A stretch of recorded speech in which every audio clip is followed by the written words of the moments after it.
तो hi everyone, welcome back to our YouTube channel. आप सबका फिर से एक नई वीडियो में स्वागत है। कैसे हैं दोस्तों? आई होप आप सभी लोग अच्छे होंगे और बढ़िया होंगे। तो दोस्तों, आप सबके बीच में फिर से एक नया रिएक्शन वीडियो लेकर आ गया हूं और ये जो वीडियो होने वाला है दोस्तों, थोड़ा सा अलग होने वाला है। ये वीडियो आरजे रौनक बउआ का, लेकिन अभी ऑस्ट्रेलिया के सिडनी में बहुत ही बड़ा हादसा हुआ है, यानी कि आतंकी हमला हुआ है। तो इसी से रिलेटेड उन्होंने एक वीडियो बनाया है, उसी वीडियो पर मैं रिएक्शन देने वाला हूँ। उससे पहले आपको दोस्तों बता दूं, अगर आप हमारे चैनल पर नए तो चैनल को सब्सक्राइब कर लीजिएगा।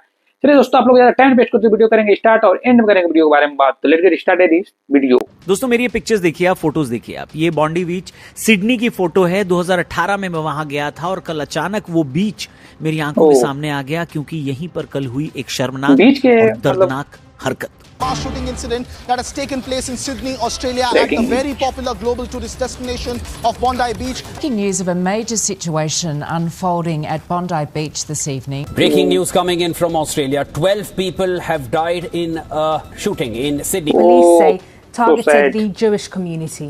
It's been treated as a terrorist attack. दोस्तों, कुत्ते की दुम वो दूसरी चीज है जो कभी सीधी नहीं हो सकती। पहली आतंकवाद की दुम है। कल यानी 14 दिसंबर 2025 की दोपहर सिडनी में एक भयंकर गोलीबारी हुई। 11 से 12 लोगों के मारे जाने की और 29 से ज्यादा लोगों के घायल होने की खबर है। ऑस्ट्रेलियाई प्रशासन ने इसे एक टेररिस्ट अटैक घोषित किया है। पिछले 30 सालों में ऑस्ट्रेलिया पर हुआ कोई इतना बड़ा आतंकवादी हमला है।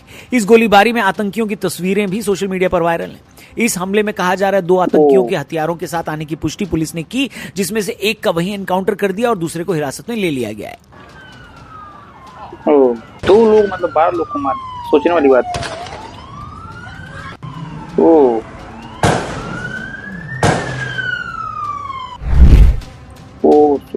ऑस्ट्रेलिया सिडनी में बॉन्डी बीच पर ऑस्ट्रेलियन समय के अनुसार करीब 6:45 पर वहां की इमरजेंसी सर्विसेज को कैम्बल परेड के पास गोलीबारी की जानकारी मिली, जहां भीड़ घास, रेत और समंदर के पास भाग भाग कर अपनी जान बचा रही थी। इसके बाद 6:57 पर न्यू साउथ वेल्स पुलिस ने घटना की पुष्टि करके जनता से इस इलाके से दूर रहने और छिपने को कहा। शाम 7 बजे के आसपास 2 काले कपड़ों वाले आदमी पैदल पुल पर शॉटगन से वहां आए परिवारों और भीड़ पर फायरिंग करने लगे। रिकॉर्डेड वीडियो में दिखा कि वो नीचे भीड़ पर निशाना बना रहे थे। इस हमले के दौरान पुलिस भी वहां पर इन्हें रोकने पहुंची। मामला इतना ज्यादा मुश्किल हो चुका था कि पुलिस को लोगों की जान ज्यादा से ज्यादा बचाने की भी तैयारी करनी थी और वहीं इन आतंकियों को भी पकड़ना था। आखिरकार एक हमलावर को गोली मारकर ढेर करने और दूसरे को घायल करने के बाद हिरासत में ले लिया गया, जहां बाद में वहीं कैम्बल परेड के पास खड़ी गाड़ी में एक्टिव आईईडी भी मिली, जिसे बॉम्ब स्क्वाड ने डिफ्यूज किया। इस घटना के बाद लोगों में काफी सदमा और गुस्सा है। ऑस्ट्रेलिया के प्रधानमंत्री ने इसे भयानक हिंसा करार देते हुए यहूदी कम्युनिटी की सिक्योरिटी इंश्योर करने का वादा किया है। Today, all Australians wrap our arms around them and say we stand with you. We will do whatever is necessary to stamp out anti-Semitism. वहीं एनएसडब्ल्यू प्रीमियर क्रिस मिन्स ने दुख जताते हुए कहा है कि बेहद ही घटिया काम है, जबकि ऑपोजिशन नेता सुजैन ले ने यहां एकता दिखाने की बात कही है। सोशल मीडिया पर #बॉन्डी अटैक ट्रेंड करने लगा है। लोकल लोगों ने मोमबत्तियां जलाकर श्रद्धांजलि भी दी है। काफी गुस्सा है। कुछ मानसिक रूप से नफरती लोगों की वजह से दुनिया का कोई भी कोना दोस्तों सुरक्षित नहीं रह गया है। Shooting down thing and then I started filming on my phone. He just kept shooting, and then he turned around and he shot right in my direction, and then I dropped my camera and then sped off. Screamed at the top of my lungs, like, "Run! He has a gun! Run! He has a gun!" It just kept screaming and screaming. ठीक भी है, कुछ नफरती लोगों की वजह से दुनिया का कोई भी देश हो, लोगों की जान खतरे में रहती है। कई लोगों का गुस्सा ये कहते हुए भी फूटा कि आखिर कब दुनिया एक साथ मिलकर इस आतंकवाद पर एक्शन लेगी। आतंक के खिलाफ तो सालों से बात हो रही है, लेकिन फिर एक्शन लेने के नाम पर कभी मानवाधिकार बीच में आ जाता है, कभी लीगल सिस्टम। आखिर और कितनी जिंदगियां उस नींद को तोड़ने में जाएंगी, बताइए। वही लोगों का कहना है कि आखिर कैसे इन आतंकियों के पास इतने रिसोर्सेज आ जाते हैं। दुनिया जब इनकी फंडिंग रोकने की प्लानिंग करती है तो नतीजा दिखता क्यों नहीं है। इस हमले में भी इनके हाथ में ऑटोमेटिक गन थी। एक ऐसा बताया जा रहा है कि इसमें एक तीसरा संदिग्ध आदमी भी था जिसकी जांच चल रही है। इस हमले में जो हमलावर थे उनमें से एक का नाम नवीद है, जिसके घर पर पुलिस ने छापा भी मारा है। वहां हथियार भी बरामद हुए हैं। पुलिस ने इसे वेल प्लान्ड यहूदी विरोधी हमला घोषित किया। यह सीधे रूप से यहूदी कम्युनिटी पर निशाना था जो हनुका के पब्लिक फेस्टिवल को मना रहे थे। इसमें महिलाएं भी थी, बच्चे भी थे। उधर इजराइल के राष्ट्रपति और विदेश मंत्री ने भी इसे यहूदियों पर क्रूर हमला बताया है। Our sisters and brothers in Sydney, Australia have been attacked by vile terrorists in a very cruel attack on Jews who went to light the first candle of Hanukkah on Bondi Beach. इस घटना के बाद से ही दुनिया भर के नेताओं के रिएक्शंस आ रहे हैं। जर्मन चांसलर ने भी कहा कि उनके पास इस घटना को बताने के लिए शब्द नहीं है। फ्रेंच राष्ट्रपति मैक्रोन ने भी आतंक के खिलाफ लगातार चल रही इस लड़ाई को मजबूत करने की बात कही है। उनका वादा है कि फ्रांस इसमें मदद करेगा। वहीं यूके के कीर स्टारमर ने भी इसे डीपली डिस्ट्रेसिंग कहा। इटली की जॉर्जिया मेलोनी और यूरोपीय कमीशन की वॉन डे लेन ने आतंक के खिलाफ एकजुटता दिखाई है।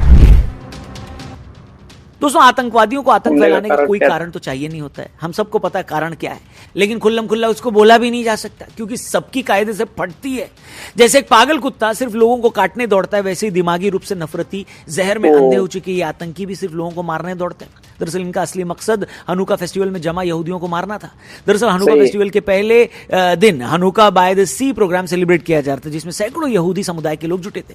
यहीं पर इन आतंकियों ने अंधाधुंध फायरिंग शुरू की। इन दोनों आतंकियों में से एक का नाम नवीद अकरम बताया जा रहा है। जांच में अभी तक पता चला है कि हमास के आतंकी थे। वैसे अभी जांच जारी है, लेकिन जानकारों का कहना है कि ये एक बार फिर से 7 अक्टूबर जैसा मंजर बनाने की कोशिश कर रहे थे, जहां इजराइल के हमास के आतंकियों ने ह्यूमैनिटी के सबसे घटिया और गलीज किस्म के हमले को अंजाम दिया था। इस हमले के बाद ऑस्ट्रेलिया के अन्य शहरों में भी हनुका कार्यक्रम रद्द कर दिए गए हैं।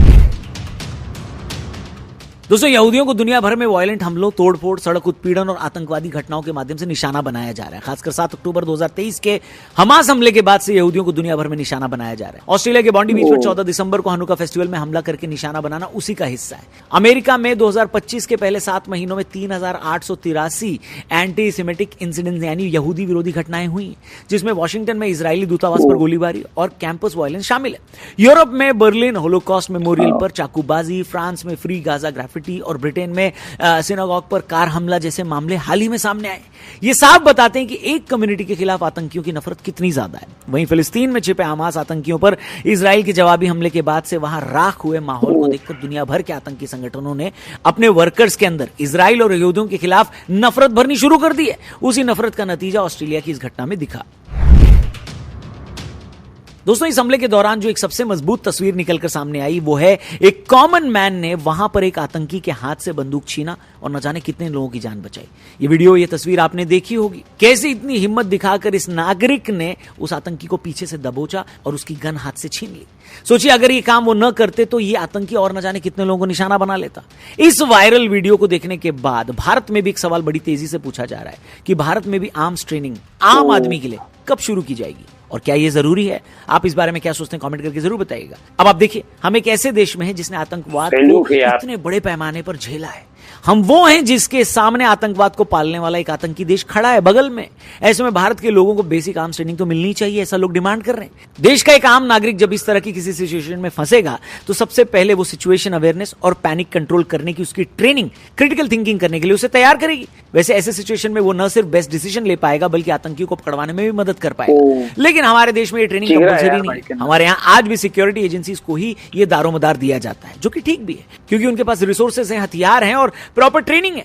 लेकिन वहीं ये बात भी हो रही है कि अगर इस देश का आम नागरिक भी आतंकियों के खिलाफ तैयार रहे तो ऐसे हमले करने से पहले आतंकियों के दिमाग में भी 100 बातें आएंगी, वो डरेंगे। इस पूरे मुद्दे पर आपका क्या कहना है? इस एक वीडियो ने पूरी दुनिया को यह सोचने पर मजबूर कर दिया है कि क्या एक कॉमन मैन के लिए, चाहे वो किसी भी देश का हो, किसी भी प्रांत का हो, किसी भी भाषा का हो, उसे सेल्फ डिफेंस की या आर्म्स की एक बेसिक ट्रेनिंग मिलनी चाहिए, जिससे अगर कल को उसके शहर में, उसके इलाके में, उसके कस्बे में या उसके देश में अगर कुछ ऐसा होता है, कुछ लोग ऐसे उठकर आ जाते हैं, गन चलाने लगते हैं और जनता को ढेर करने लग जाते हैं, तब ऐसे आम नागरिकों की जरूरत पड़ेगी जिससे कि वो ऐसे सिचुएशंस को तुरंत सुरक्षा एजेंसियों के आने से पहले संभाल सके, कंट्रोल में ला सके। फिर से आपसे पूछना चाहूंगा, इस पूरे मुद्दे पर आपका क्या कहना है? कमेंट करके बताना। चैनल को जरूर सब्सक्राइब करना। जल्दी मिलते हैं। जय हिंद।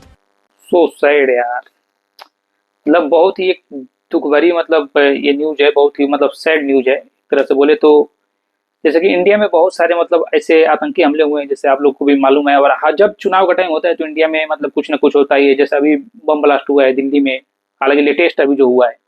फिर इसके पहले मतलब मुंबई में जो अटैक हुआ था, मतलब उस टाइम मुंबई में 10 आए थे, यहाँ पे सिर्फ 2 आतंकी गए हैं, जिसमें 12 लोगों की मौत हुई है। और मुंबई में जब वो हुआ था वो हादसा, मतलब 10 जो आतंकी आए थे जो पाकिस्तान के थे, तो कितने लोगों के जान लिए थे। मतलब इन लोगों का एक मतलब दोस्तों बात करें ना तो इन लोगों के अंदर मतलब ये रहता है कि जहाँ पे पब्लिक प्लेस ज्यादा पब्लिक रहती है ना, वहीं पे लोग अटैक करते हैं। और इन लोगों को बस मतलब किसी से ये मतलब नहीं रहता है कि मतलब किसको मारना है, कोई एक फिक्स नहीं रहता है किसी को भी। मतलब बस ये नागरिक जितने भी हैं मतलब इंडिया के हो या इन लोगों का प्लान था जो मतलब यहूदियों को मारने का, तो इन लोगों का बस मिशन ये रहता है कि बस अंधाधुंध कंटिन्यू गोली चलाना है, चाहे बच्चा हो, छोटा हो, सियान हो, मतलब कोई भी हो, एनी अदर पर्सन कोई भी हो, मतलब ये सबको मतलब ये मारते जाते हैं।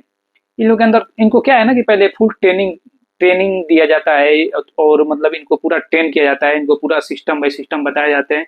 इसके इन लोगों के पीछे एक मतलब बहुत बड़े मतलब टेररिज्म यानी कि बहुत बड़े जासूस का मतलब हाथ होता है। और बहुत सारे मतलब एक तरह से बोले तो मान लीजिए अगर हथियार भी उधर सप्लाई होता हुआ तो ये जहाजों के जरिए से आता है। हालांकि मतलब पैसे पे आदमी बिक जाते हैं। मतलब ये पूरी दुनिया का मतलब एक तरह से बोलो तो ये नियम है, मतलब बिकना। और मतलब आतंकियों को मतलब गद्दारी मतलब जिसे बोलते हैं ना, ऑस्ट्रेलिया में भी मतलब इन सब के आदमी होंगे, क्योंकि इनको प्रोवाइड जो हथियार प्रोवाइड कराए हैं। तो कहीं ना कहीं एक बहुत ही दुख की बात है। और अपने इंडिया में आए दिन मतलब ये कुछ ज्यादा ही होता है। ऑस्ट्रेलिया में जैसे कि अभी बुआ भाई ने बताया 30 साल बाद मतलब ऐसा हमला देखने को मिला है। तो 30 साल मतलब कुछ मतलब ज्यादा ही है, लेकिन फिर भी बहुत ज्यादा कंट्रोल है। इंडिया में तो मतलब 1 साल या 2 साल नहीं बीतता है तब तक आतंकी हमला कहीं ना कहीं सुनने को मिल ही जाता है। लेकिन इस पे मैं यही कहना चाहूंगा कि मतलब ये बहुत ही एक दुख की बात है कि मतलब बाहर लोग इस दुनिया में नहीं रहेंगे। मेरे वीडियो के माध्यम से उन लोगों के लिए मतलब रिप। और आप लोगों को ये वीडियो कैसा लगा और आप लोग का क्या राय है, और अपने मतलब क्या है ऐसा हमला, ये कहाँ का होने वाला है, अभी इस पे इन्वेस्टिगेशन मतलब यानी कि जांच चल रही है। तो चलिए दोस्तों, वीडियो करेंगे यहीं पे एंड, फिर मिलेंगे अगले वीडियो में। और आप लोग का क्या राय है प्लीज कमेंट करके बताइएगा। तो चलिए दोस्तों, बाय।